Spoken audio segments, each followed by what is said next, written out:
Hi, this is Father Keith. I'm here interviewing Dr. Laura Scow about her current concert series, Famous Works of French Organists. Dr. Scow, can you talk just for a minute first about what the organ is and how it works and how it got started as a church instrument? Sure. The organ is one of the oldest instruments in existence. It actually started in ancient Greece, and we know very little about the oldest organs.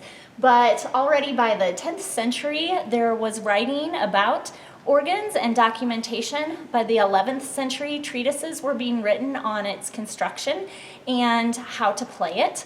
And by the 12th century, we know that the organ actually had a liturgical function in Christian churches. So when the organ started out, it was pretty dull. It might have been, sounded something like this. Not a lot of variety. There definitely would have been only one keyboard. This organ has 3. It actually has 4 if you include the pedal, but 1 keyboard.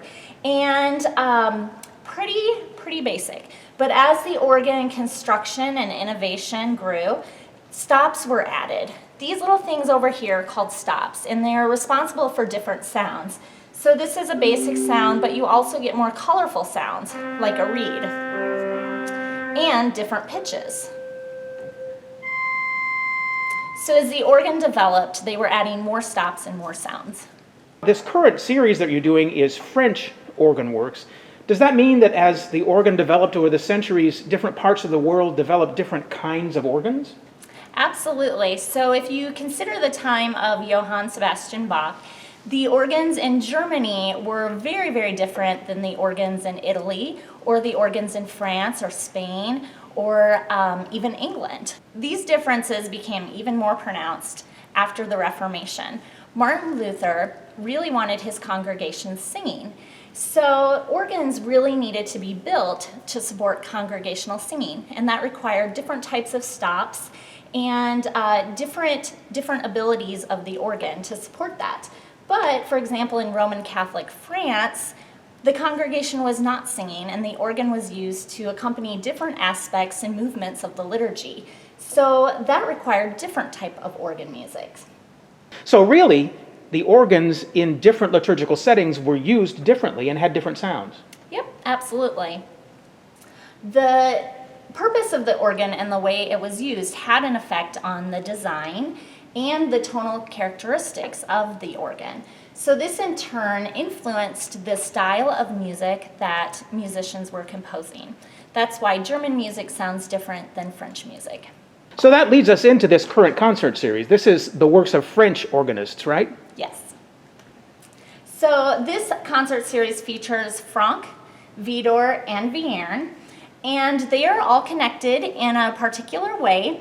They all knew each other. It started off with Franck. He was a professor at the Paris Conservatory, and his student was Widor, who actually succeeded him as the professor at the Paris Conservatory, and Vierne was a student of both Franck and Widor. So they knew each other, and they were all associated with the Paris Conservatory, and they were all playing in Paris churches.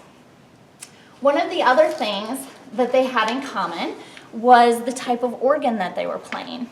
And they were all playing Cavaillé-Coll organs.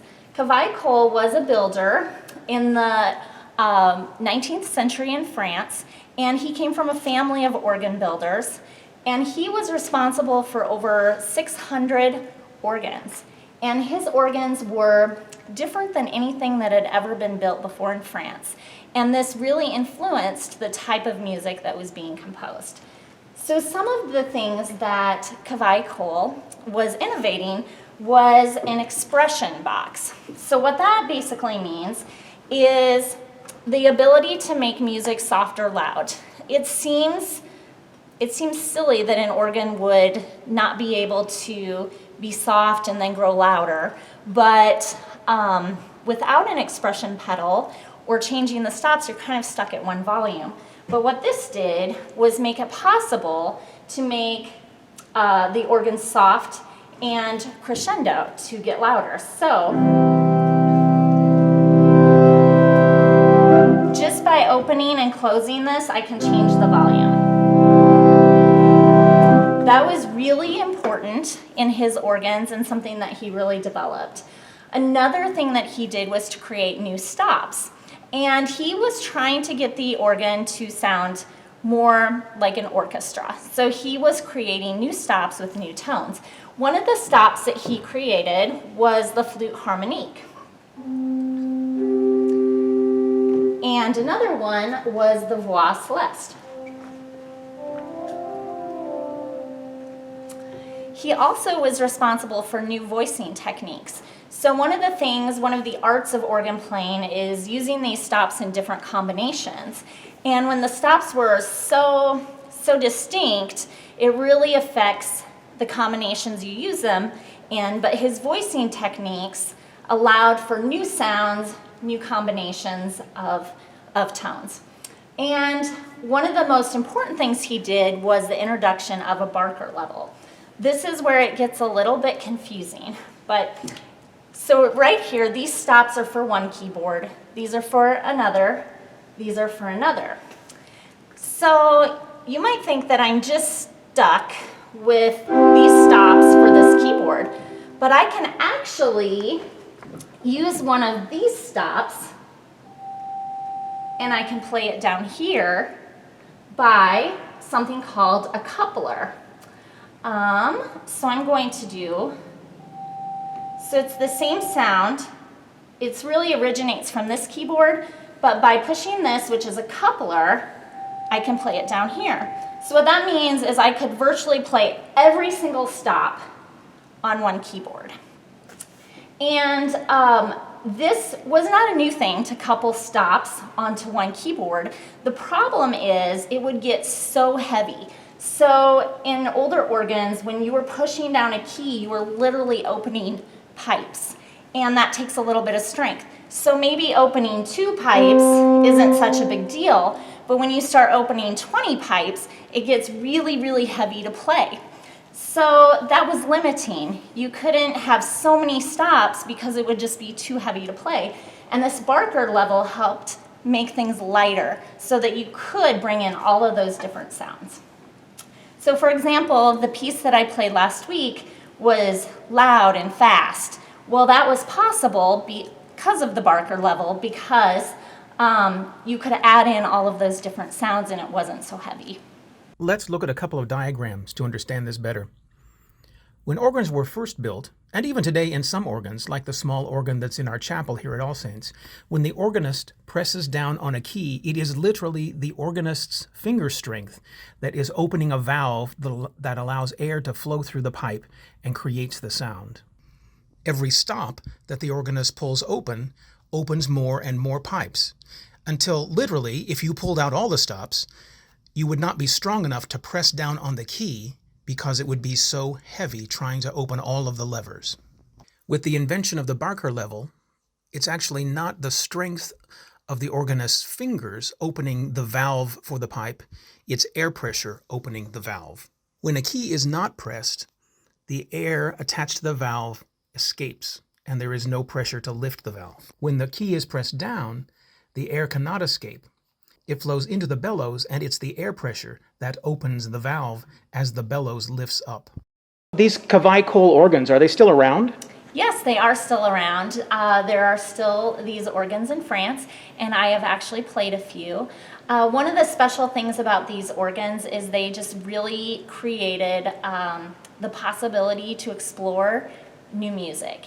And Franck, Vidor, and Vierne were all writing in this style. If there's anything an organist cannot resist, it's trying out a new organ. So they were playing these organs, and it inspired them to write a new type of organ music called symphonic organ music. So that's where you get the term organ symphony. And Vidor wrote 10 of them, Vierne wrote 6. And these symphonies really explore the different sounds and the different combinations of sounds in the organ, much like a symphony. So the organ we have here at All Saints, is it a French organ or a German organ or something else? So just like the United States is considered the melting pot with all different cultures and influences, the American organ is oftentimes a melting pot of different types of organs from different cultures. So this organ in particular brings together different stops from different organs. For example, over here, the Gemshorn is a German stop. The hautbois is French for organ, or French for oboe, excuse me. The Posaune is a German stop.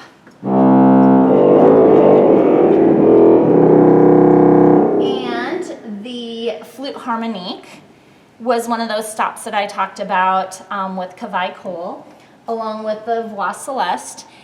So that's a German or a French stop. So our organ includes stops from different cultures, and the reason for that is so that the organist can really play any music they want from any time, any culture, any style. It really makes the organ very eclectic. Thank you, Dr. Laura Scow, for this fun interview. You won't want to miss the final concert in this series on February 10th on all of our social media channels. It's the famous V-dur toccata from Symphony No. 5. Here's just a quick teaser.